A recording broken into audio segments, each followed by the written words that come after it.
My name is Sarah.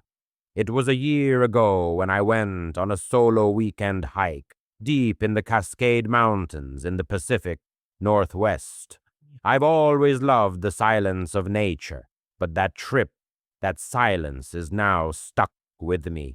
The first 2 days were magnificent. I had my map, I had my compass, everything was going perfectly. On the third day, deep in the woods, I stumbled upon a narrow, strange trail not marked on the map. I gave in to my curiosity and turned off the main path. The trail lasted much longer than expected. The trees were so thick and tall that sunlight barely touched the ground. I walked for hours. The sun began to set, but the trail never ended. Panic set in as night fell.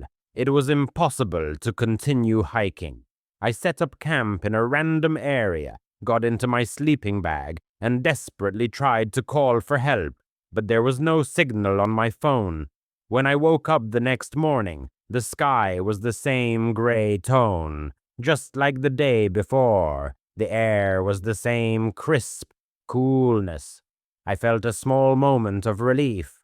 I was lost, but at least I had survived the night. I packed up early, got back onto the trail, and started walking back the way I had come. The sun hadn't fully risen, but the forest was beginning to lighten.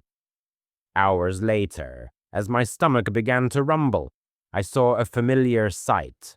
A small, triangular rock. The very rock right next to where I set up camp last night. I checked my map, checked the trees around me. It was impossible.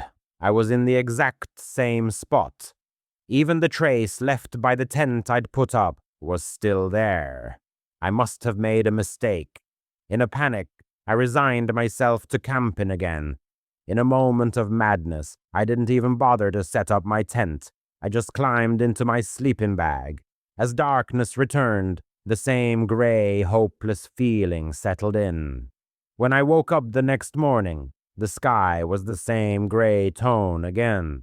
Still no signal on my phone. I reached for my pack and pulled out a granola bar for breakfast. Then I looked at my campsite, the rock beside me. And worse, the tent I hadn't set up last night was standing there. It looked old and worn, as if it had been there for weeks.